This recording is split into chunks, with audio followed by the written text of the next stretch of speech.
Oi, pessoal, tudo bem?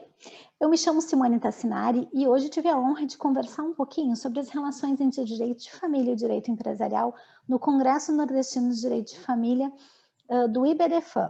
Esse congresso foi feito em homenagem ao professor Paulo Luiz Neto Lobo, que é um mestre para todos nós, e eu quero compartilhar com vocês para que vocês tenham também a oportunidade de dizer se tem algum sentido na prática de vocês e se faz sentido para o planejamento patrimonial e sucessório, tá certo? Vou compartilhar com vocês um material que é um mapa mental que vai ficar disponível aqui, mas já está disponível lá no Instagram se alguém precisar e se alguém quiser, que é o Cita Assinari, tá certo? Então vamos lá. Quando nós começamos a falar de direito de família e de democracia, portanto, nós estamos falando de três pilares: do pilar da liberdade, do pilar da igualdade e do pilar da solidariedade. Acontece que os ambientes do direito de família e do direito empresarial são dedicados a coisas e valores muito distintos. No ambiente da família, o que nós temos? Nós temos 1. Comunhão plena de vida. 2. Afetividade. 3. Cooperação. 4. Assistência recíproca. 5. Decisões conjuntas e negociadas. 6. Autodeterminação. 7. Autonomia e respeito mútuos. 8. Concessões recíprocas. E aí eu coloquei ali para nós, é o locus do emovere. Quando nós falamos em relações familiares, nós estamos falando de um locus do emocional, de um locus do afetivo e do cooperativo e colaborativo por natureza dessa entidade, que é a entidade familiar democrática. Nesse lugar, a cooperação e a gestão desinteressada de questões e a contribuição recíproca faz parte. Nós estamos num lugar em que é essencial que as pessoas colaborem entre si para que obtenham êxito nos seus pleitos. De outro lado, o direito empresarial ele tem outros pilares. Quais são esses outros pilares do direito empresarial? Vamos lá. Número 1. Livre iniciativa, ou seja, livre concorrência e respeito à ordem econômica e social. 2. Tenho necessária atividade econômica. 3. Viso lucro. 4. Não tenho espaço para atos de benevolência ou desinteressados, por presunção do sistema. 5. Risco assumido pelo empresário. 6. Preciso fazer a exploração adequada dos recursos ambientais. 7. Também tenho autonomia e regulação. E 8. Tenho autodeterminação para isso. Quando nós estamos falando de ambiente empresarial, nós temos claro que o empresário não pode praticar atos gratuitos. Quando o empresário pratica atos benemerentes ou atos gratuitos, o empresário está praticando algo contra si próprio. Então, se ele fornece graciosamente bens para os seus empregados, esses bens tornam-se parte da remuneração do empregado, porque ao final tem-se a presunção do sistema de que este empresário está visando com esses atos benemerentes o seu próprio lucro e a sua própria situação de melhora de condições, porque ele assume o risco e assumindo o risco, cada ato de benemerência que ele faz é interessado na implementação do seu negócio. Essas duas lógicas, elas são lógicas, podemos até dizer, complementares e contrapostas. Aqui, uma necessária afetividade. Aqui, uma necessária racionalidade.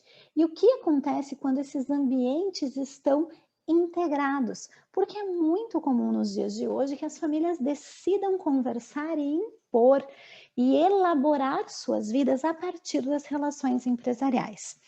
No meu sentir, acontece algo chamado zona cuidadosa.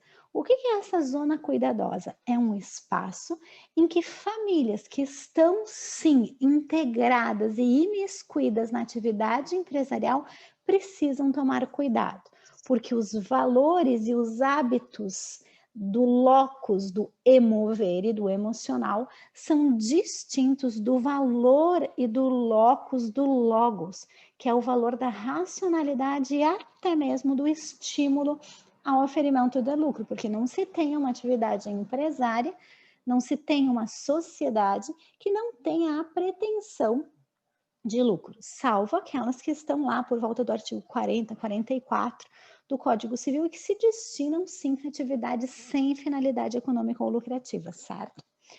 Dito isso, é importante que a gente analise o perfil dessas sociedades e dessas famílias. Como que está hoje? Se nós olhamos para essa zona cuidadosa, nós vamos perceber que hoje 97% das empresas brasileiras são limitadas e destas 90% são familiares, então são entidades limitadas formadas por membros da mesma família. Essas entidades são chamadas sociedades empresárias operacionais, porque elas têm uma destinação socioeconômica, elas têm uma finalidade socioeconômica, elas praticam atos empresariais. Ao lado dessas, existem também as outras, que são as holdings patrimoniais, ou são sociedades criadas para administração patrimonial. Essas entidades criadas para administração patrimonial também são muito comuns no ambiente familiar. E como são comuns no ambiente familiar, é muito importante que nós tenhamos o olhar atento todas as vezes que nós juntamos esse conjunto familiar e empresarial.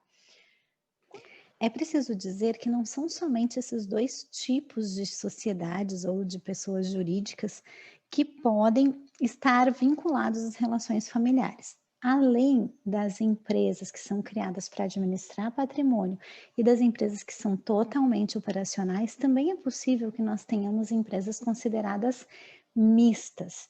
E essas empresas que são consideradas mistas são empresas de participação e controle, e são empresas que também têm alguma atividade, tá bem? Quando nós estamos falando sobre isso, eu elenquei para nós 4 casos importantes e que podem merecer a atenção do jurista. O primeiro dos casos é uma sociedade empresária constituída antes da relação conjugal ou de união estável que se estabelece, em que o outro, o cônjuge ou o companheiro, vai auxiliar nas lidas empresariais sem necessariamente receber a contraprestação devida. Então, vou dar o caso, eu coloquei ali, a empresária antes que aceita auxílio da outra empresária, então uma cônjuge ou uma afetiva, nas lidas empresariais. É muito comum que isso aconteça. Esse é o caso 1. O que acontece com o caso 1? No caso 1, a situação é de que a empresa, a entidade, pertence a um dos dois e o outro só labora cotidianamente e às vezes por muito tempo, recebendo ganhos e benefícios indiretos desse labor. Não recebe pro labore e também não recebe salário, não é empregado e tampouco é sócio da sociedade. Entretanto, toda a comunidade empresária, inclusive os outros sócios, têm nessa pessoa que é a esposa ou companheiro desse outro ou dessa outra pessoa, alguém de respeito. Tem-se um certo temor reverencial, o que essa pessoa fala é validado pelos demais, é reconhecido pelos demais e muitas vezes é cotidianamente presente. Então, 8 da manhã eu vou para a empresa do meu marido e eu trabalho lá como se dona fosse. Só que essa constituição empresária aconteceu antes do nosso relacionamento. Quando vem o divórcio, já passei por pelo menos umas 4 situações que as pessoas se perguntam, ok, qual é o meu direito com relação à empresa? Nenhum. Essa sociedade foi constituída antes da relação. E se a sociedade foi constituída antes da relação, você não é nem subsócia do seu cônjuge ou companheiro. Tá bem, mas eu trabalhei dia a dia durante 15 anos aqui e só recebi benefícios indiretos. Ou o benefício que nós recebíamos vinha através dos dividendos e dos lucros distribuídos e mais o prolabore do meu marido. Eu estava aqui de sol a sol trabalhando efetivamente, mas numa situação de informalidade. Aqui, ou bem eu tenho uma reclamatória trabalhista em que essa pessoa vai ser remunerada por um vínculo de emprego que não foi reconhecido formalmente, ou eu tenho uma situação de enriquecimento sem causa, quando alguém, administrador, gestor ou somente sócio, se beneficiou do trabalho alheio, no caso cônjuge ou companheiro, porque a racionalidade da ajuda é a racionalidade da família. Então, na família é muito comum que se envolvam para solucionar os problemas e necessidades do outro. No ambiente empresarial, não é típico que o empresário use a ajuda de terceiro. O empresário não recebe ajuda. O empresário recebe algo que é importante para a implementação da sua finalidade socioeconômica. Aqui, então, temos a primeira das questões. Tenho direito a receber alguma coisa da empresa do meu marido, uma vez que ele era dono da empresa antes da nossa união? Não. Entretanto, está tudo perdido? Também não. Quais alegações são possíveis de realizar nesse momento? Uma reclamação trabalhista é possível? Sim. Quais são os elementos de uma relação trabalhista típica? Nós temos lá a subordinação, o pagamento ou o salário, né? Mediante remuneração, e ela pode ser indireta, a prova é. Temos lá a questão de ter um certo prolongamento de tempo e nós temos a prestação efetiva do trabalho. Então, nós estamos diante, provavelmente, de uma relação de emprego que não foi tipicamente reconhecida. Se não conseguimos comprovar os requisitos do vínculo trabalhista lá da CLT na justiça especializada, uma outra possibilidade é a alegação de enriquecimento sem causa, porque o tempo que essa pessoa destinou, veja, gente, cuidado, não é enriquecimento ilícito, porque não há ilicitude na prestação de um serviço ou de um trabalho ou numa ajuda de um familiar. Esse tempo que essa pessoa dedicou a estar ali investindo seus esforços, às vezes a pessoa é contador, às vezes a pessoa é advogado, às vezes a pessoa é do marketing e fica ajudando nessa área. Esse tempo dedicado, ele é passível de ser indenizado uma vez que houve investimento e houve labor. Quem recebeu? A pessoa jurídica. Quem recebeu o labor indeniza o enriquecimento sem causa. Indeniza a prestação de atividade e o não pagamento a um outro profissional porque tinha alguém que supria. Simone, quais são as provas que eu levo para isso acontecer? Como é que eu provo que eu estive ali? Bom, minha gente, quem está num lugar trabalhando diuturnamente, de sol a sol, sabe como prova, né? Tem câmeras de vigilância na empresa, tem e-mails que foram enviados que dizem respeito à ambiência de trabalho, ou seja, fulano pode cotizar para mim uma campanha de marketing, ou a questão do parecer jurídico, o caso do empregado fulano de tal, e-mails de trocas, isso é habitual, isso é sequencial, então houve habitualidade nisso? Em que momentos isso acontecia? A prova vai incumbir a quem alega. Então, quem vai alegar que houve enriquecimento sem causa por parte da empresa, da sociedade, é aquele que está se sentindo lesado nesse assunto. Então, esse caso 1 é um caso típico da roubada. Que caso é esse da roubada? Quando você começa a ajudar e aquela ajuda se converte de uma mera ajuda assistemática, não habitual, totalmente eventual, a um auxílio efetivamente sistemático, por muitas vezes subordinado, às vezes recebendo remuneração parca ou até mesmo recebendo somente remuneração indireta e com um certo problema a mais, que é a questão das resoluções familiares. Então, volta aqui, roubada máxima, pessoa que resolve ajudar e não formalizar o seu vínculo numa entidade que foi constituída antes da união. E aí vocês vão me perguntar, mas Simone, tu está dizendo que não é para eu ajudar meu marido, que não é para eu ajudar minha esposa?